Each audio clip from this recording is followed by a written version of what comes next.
here, come here.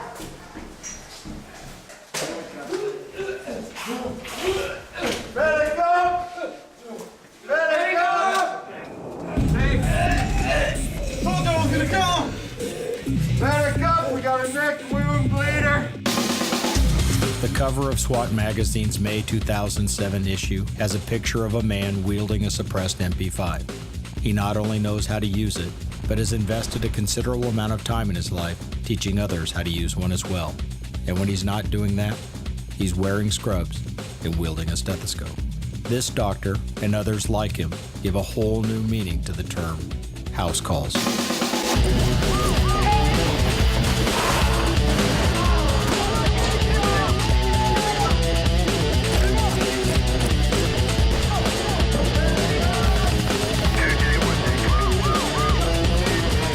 Dr. Lawrence High School is the founder and director of the International School of Tactical Medicine, located in Palm Springs, California. He has been a full-time practicing emergency physician for 24 years and a reserve police officer for almost as many. As time progressed and participated in lots of call-outs, search warrants, barricaded suspects, and other high-risk law enforcement activities, I began to realize that there was more than just being a doctor or paramedic on a SWAT team, that there need to be some formalized training and education. See how quick that is? The training conducted at the International School of Tactical Medicine is the first and only federally approved training program of its kind. It is the only tactical medicine program recognized by the United States Department of Homeland Security's Office of Domestic Preparedness. From 1996, when we first started, to date, we've trained just over 2,000 physicians, paramedics, and EMTs that are members of law enforcement SWAT teams throughout the United States. It's one of the longest continuously running tactical medicine training programs in the United States. When I first got into this business, I really wasn't sure what a major metropolitan SWAT team did. And so going to ISTM allowed me to be conversant in many of the things that we do today. Their tactical and medical skills are far beyond anything that I've witnessed, even in the military. You can't take what we learned in medical school and in residency and just transfer it right to the field. Dan Olesnicki is an MD, or more specifically, an emergency physician. He is also a SWAT doc and an instructor at the International School of Tactical Medicine. We've said this for a long time. Good medicine can be bad tactics, and bad tactics will get everyone killed. Medic!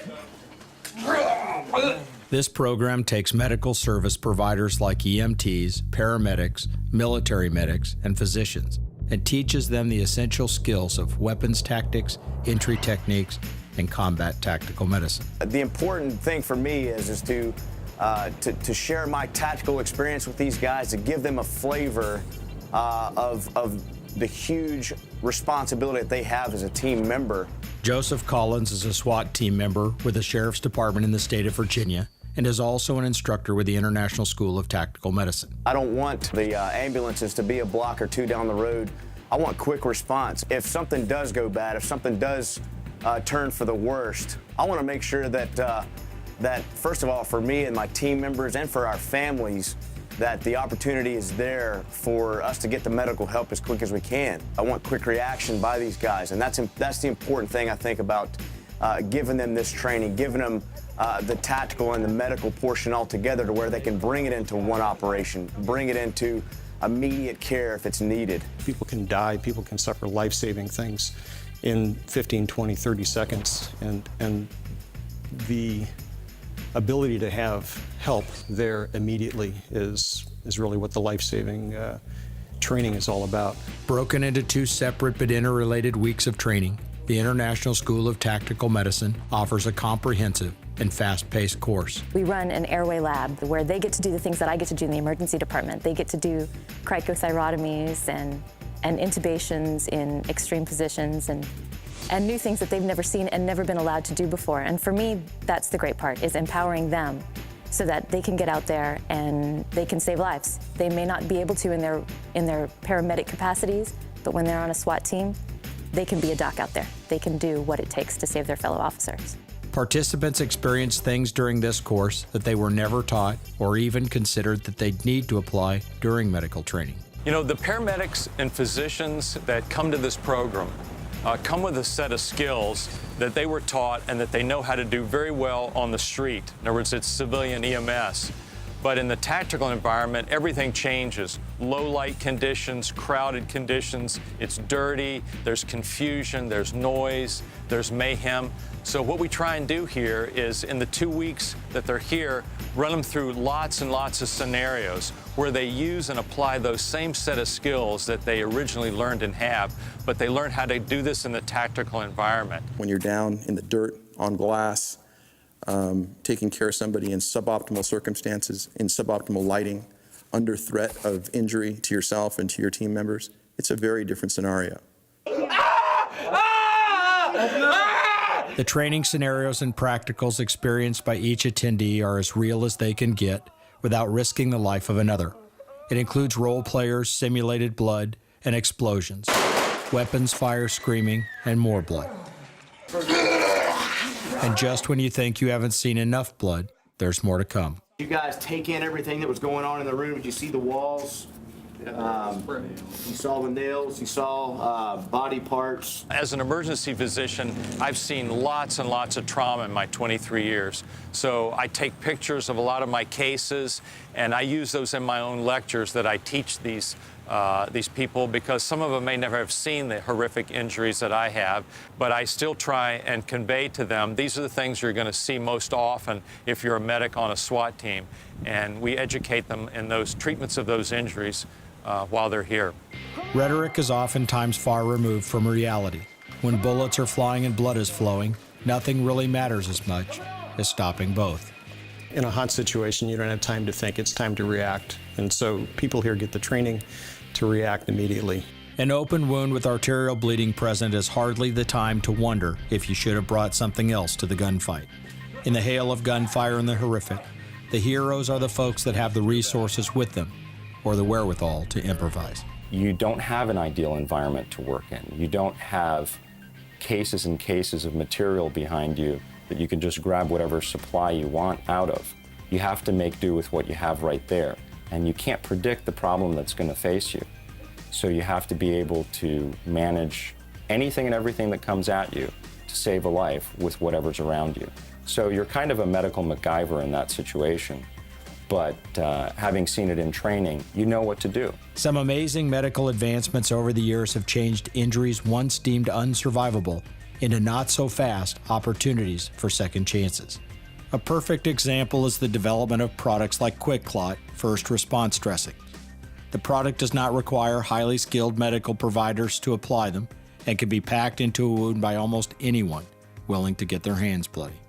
QuickClot acts as a selective molecular sponge that provides almost instant coagulation or stabilized blood clotting in a variety of wounds.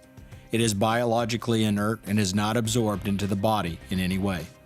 Thus, applied on the battlefield or in the throes of a tactical environment, it can be left in place until advanced medical care can be rendered later. This product and the improvements that followed have revolutionized wound treatment for profuse bleeding. Hundreds, if not thousands, of lives have literally been saved by this hemostatic agent. You know, here at the school, one of the other things that we do is we try out new, innovative products that allow tactical medical providers to do a better job, from using surefire lights to different types of medical backpacks to different types of medical gear. Dr. Heiskell has developed tactics and equipment for assisting medics as well. One of Dr. Heiskell's creations is a casualty response kit that tactical medics and SWAT docs can wear that consolidate and organize the essential tools of their trade in a place where they can be reached in a moment's notice. I'm not talking about a 97-piece first aid kit that has 92 Band-Aids in it. I'm talking about a serious and comprehensive bag of tricks, medical equipment, and life-saving tools at their fingertips in seconds. I didn't have a department that had the resources to send me here to take the class, so I used my money that I saved up for 5 years now to come to this class. It takes proficiency to be detail-oriented enough to have someone's life in your hands, whether you're doing it with a scalpel or you're doing it with a gun. And this class hones that even further. This is the only school I could find in the entire world where tactical operators could learn practical, tactical field medicine and it was the only school I could find in the entire world that doctors and medics could learn functional tactical skills. Tom Foreman comes to the International School of Tactical Medicine as a tactician himself. The founder of the Valhalla Training Company, his resume is replete with certifications, training, and course completions in a wide variety of interrelated specialties. As a registered bodyguard and asset protection specialist, he knows that learning has no boundaries. The reason that I came here was to gain knowledge so that I could teach better. Being here for 2 weeks will make me a better instructor for the operators that come through Valhalla. We've had Air Force PJs, we've had some Navy SEAL boat team members come through. We've trained members of the Secret Service, DEA, FBI, ATF, U.S. Army, Marines, U.S. Coast Guard, and countless numbers of police and sheriff's departments have come through this program for training. I got involved in this because some of my closest friends are law enforcement officers. These guys display uncommon valor every day. 03 Southeast 276th Street, engine 72, medic 732.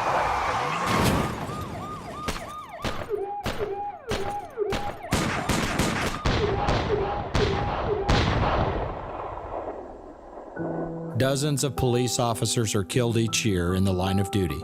There is little doubt in anyone's mind that those sworn to protect and serve are often called upon to serve in a capacity that puts their life at risk. Early in my career, when I was still in training as an ER resident, I had either the fortune or the misfortune, however you look at it, to have a police officer on our shift be shot and killed. And I'll never forget the sea of blue that responded to the ER. And I knew I had to make a difference. I knew I had to do something that was going to be different, that would make sure that these guys go home to their families. And I'll never forget his young wife and the 2 babies she was holding. And things change your life, and that certainly changed mine. Carlton Marshall is a living, breathing example of the old adage, when seconds count.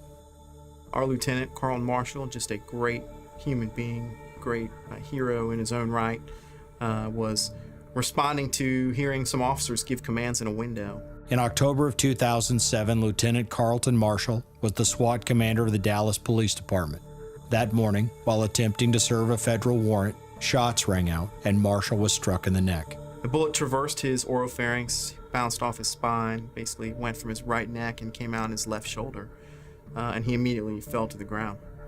2 officers that were there dragged him away from the window just a few feet to where my partner and I met them after hearing the call go out over the radio of officer down. When I first got there, I wasn't sure exactly what had happened to him because I actually never heard a gunshot. I was outside the front door. The gunshot was fired from inside the house in the back deep corner. And when we arrived, I still didn't know that he'd been shot in the neck until he tried to say something, and a huge rush of blood came from his gunshot wound, which was below his throat protector. Once we figured that out, my partner, Jeff Metzger, and I knew that we had a big problem on our hands. And you again fall back onto your training.